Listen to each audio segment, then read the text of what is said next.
What's going on, everybody? SpaceBallz here. Alright, everyone, today I'm super excited because today we get to play Code Seed. I've been playing it on Twitch for about a week and a half, and I've been having a lot of fun with it, so I wanted to bring it over here to YouTube. And today I want to go over the pros and cons of the game, some of the things I noticed that aren't so great, and some of the things I noticed that are really great. So I thought this would be a good video, get the game out there, and let you guys comment down below and let me know what you think of the game. Now, if you guys are having trouble downloading this game, I'm going to give you a direct link, which is down below. All you have to do is click that link and it will bring you straight to the Q app, which will allow you to download Code Seed and many other games. Again, I've been having a lot of fun with this game. It's different, but there is definitely a lot of pros and cons. So the first thing I want to talk about with you guys is the servers. It says Dreamland and then it says servers next to it. There is only one server in this game, and that is Dreamland. So it's global server. Dreamland is the server. There is no other servers behind it. I know this can be confusing, so I just wanted to clear that up. Now, there is other servers like Japan and Asia and stuff like that, but there's not individual servers, so it's not like global A1, A2. It's just global server is Dreamland. You don't have to worry about what server you get on to be with your friends. But let's move on here. Now, again, guys, this is just my opinion of me playing the game. Some things I noticed that I didn't like, and some things I noticed that I did like. Now, the first thing that I'm like 50-50 with, and you guys let me know down below what you think about it, is the daily sign-in. It's not like other games when you start playing the game, and you start at 1 and you go to 30 and then it resets every month. The way this game works is it has set rewards. If you miss the day, you miss the reward. Now, this is kind of a good and bad thing because most of the time the good rewards are at the end anyways, and that's kind of the way it looks here for the most part. But when I really look at it, most of these rewards look the same anyways. But you do want to be signing in daily, because if you miss a day, like you see here, I missed 26 and 27. Now I don't get those rewards, and there's no way for me to go back and redeem them. They're just gone. Another thing to keep in mind that's on the same list is pre-recruits. I made the mistake of just summoning all 3 of them, not realizing what it was. And what this does is it summons 3 10 pulls basically, and it allows you to buy them for gold. But it is on a 24-hour timer after you summon them. And then you see it has like a 5-day cooldown. So you don't want to summon these until you have enough gold to pay for the 10 pull if you want it. Because what happened to me was I pulled the 5-star, but this game doesn't really give you a lot of gold in the beginning. So I wasn't able to buy the 10 pull that I wanted. So it expired, and now I can't get it. Lucky for me, it wasn't like this OP Nat 5. But hey, you never know. You guys can pull like the best Nat 5 in the game, and then you won't have the gold, and you won't be able to redeem it. So moving on here. And just to talk about the game in general, it has a building feature. It's not like overwhelming over the top like Clash of Clans and Cookie. These solar panels are for energy, and then these little ladies here generate, I believe, from the solar panels, and then when you click them, they give you extra resources, you know, whether it's energy, you know, more XP, so forth and so forth. And same thing with the boxing gloves. We click them, and they will fill up our boxing gloves. I'm not going to get too much detail here because it's not a beginner's guide. I know I went a little off tangent there. That's just because I like to share the information I learned with you guys. Con to this game, and something that I don't like, is that you can't actually farm XP. You can only get XP from the gloves. You can't go into a battle and farm up your XP like normal gachas. You have to farm these gloves or farm those buildings to level up your actual heroes. Because where I am now, I can only get my heroes up so high. Now, another thing I want to talk about when I'm on this topic is that they don't give you a lot of summons. This is the first gacha game I played where I still haven't gotten a full 10 pull from just like playing the game. They don't give you a reroll or anything like that, but they don't give you a lot of summons, let me tell you. Like, I'll show you here. I probably put about 10 hours in, and if we click on recruit here, you'll see I still don't have enough to do a 10 pull. It's 2880 of these gold coins to do a 10 pull. Each mission gives you like 30 coins, so it's not like they're giving you a ton of coins. Maybe like the further I get, it'll start upping the reward of gold, but as of right now, it is really hard to get summons as a new player. Unless you spend money and buy like the starter packs, it's going to be really tough for you to be doing summons early on. They do start you with some really good heroes though. Just real quick to go over them. Beowulf, fantastic. She's so good for bosses. Now, I was lucky enough to pull Lancelot, and she is a really good attacker. But if I didn't pull her, I'd be using Francis. She is fine. She was doing a really good job for me. You can see I have her level 10, and that was before I pulled Lancelot. But because Lancelot was better, I kind of beefed her up and changed out Francis for Lancelot. The healer they give you, which is the Fort Girl here, she is really good too. Probably one of the better healers in the game, so don't be afraid to build her and use her. Just to give you guys a quick tip here, early on, you want to use 2 attackers, a support, and a shield, and that will carry you through the game pretty steadily. Now, the next con I want to talk about here is the healing system. Your heroes come out of the battle with however much health they have, and then we have a healing station here, and you can also heal them before battle. It's kind of weird when you come out of battle, because if your heroes end up dying, or they have really low health, you actually have to heal them from the healing station, or you have to heal them before the battle. So this could be a little annoying. I'm not saying it's the worst thing, but it's definitely something I didn't expect. Now, I know it adds like a special feature to the game, but I think over time as an endgame player, you might kind of get annoyed with this. And this is the medical station here. I can't go in there because I don't have anyone to heal, but let's say I want to heal somebody, I could just click it, pick the hero. If there was one I needed to heal, I could put her in there and she'll heal up before the next battle.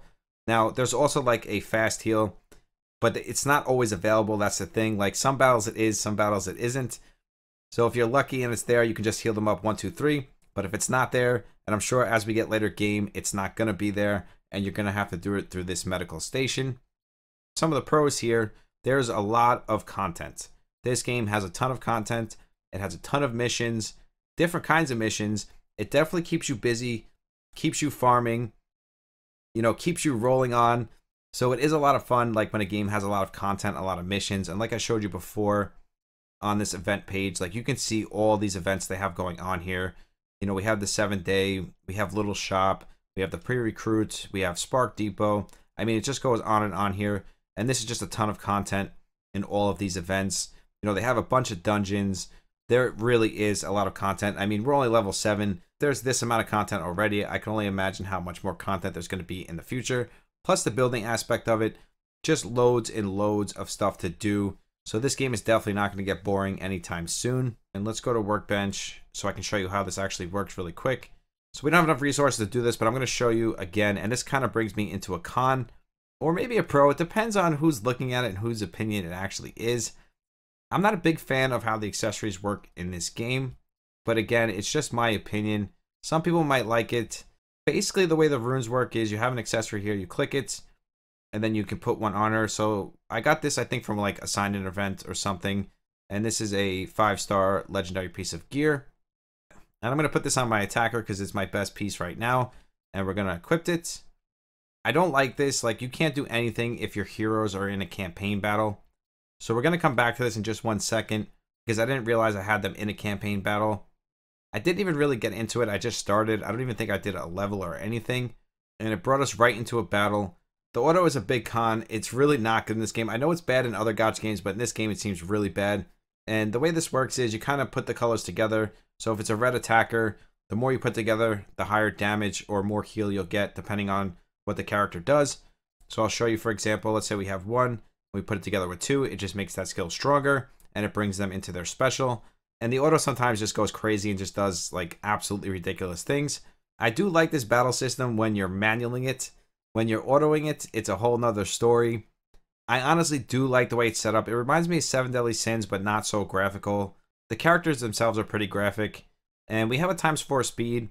And another thing is the speed is really not that fast.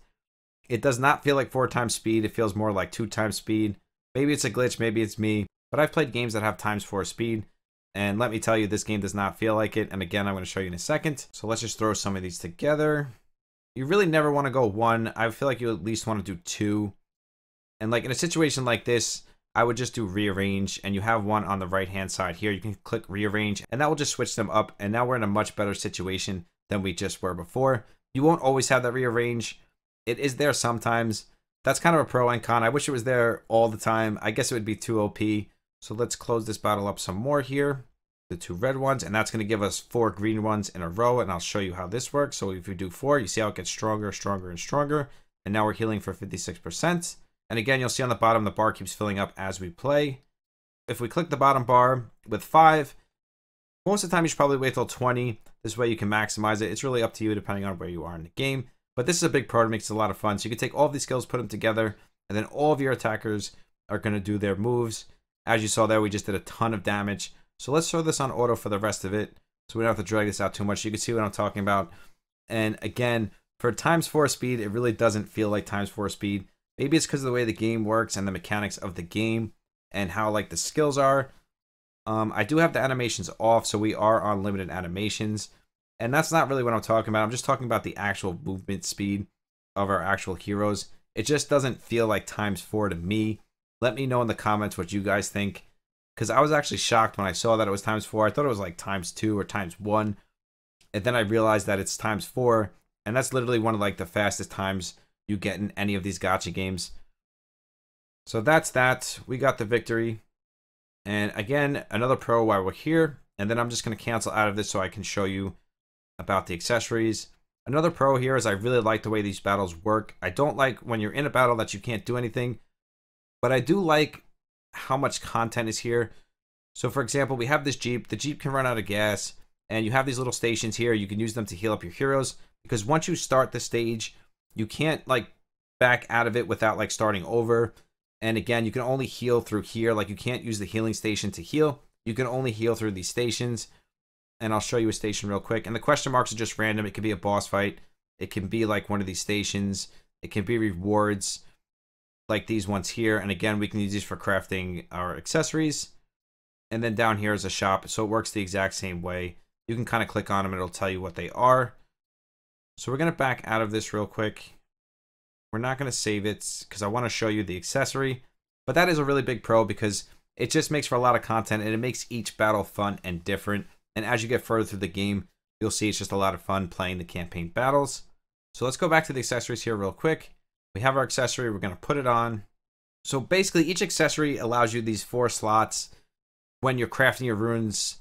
Like if you want attack slots, red boxes, or if you want shield slots, just be aware that you can only put 4 of these onto each crafted accessory. Like you saw before, you can pick from the left side and the right side. And the only thing that's different is the bottom, whether it's double red, double blue, you know, all green or all blue. So just kind of keep that in mind when you're crafting your accessories. So now for this one, we can add the attack slot, but I'm going to add this on my legendary one, and this is going to give us critical hit and critical resistance. And I'm sure these are random and different, and you most likely get these as you go.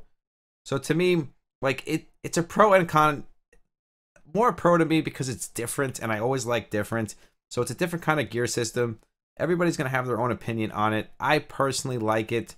I know some people in chat the other day weren't too much of a fan of it.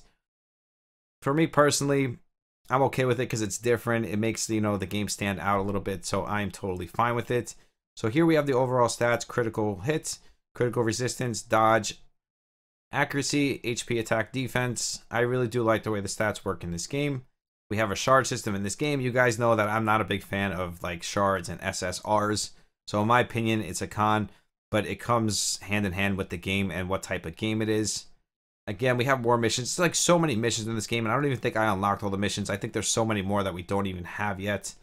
It's just like Divinity's Rise. Just so many layers and layers of content. Just so much fun. And don't forget to click your pink little girls because they just give you a ton of resources for crafting your accessories. Energy, boxing gloves, like I said before. Overall, I absolutely love the game. Even with all the cons, fine with me because every gacha game is going to have its pros. It's going to have its cons. Again, if you guys are enjoying Code Seed, or you want to play Code Seed, or you haven't played it yet, just give me your thoughts and opinions down below. I would love to hear them. We have a sub celebration giveaway going on. That video was linked down below. If you want to follow me on Twitch and Discord, those are also linked down below. We do 2 monthly giveaways on Discord, brand new giveaways on Twitch. I truly do love each and every single one of you. I will see you in the next one. SpaceBallz out. Peace.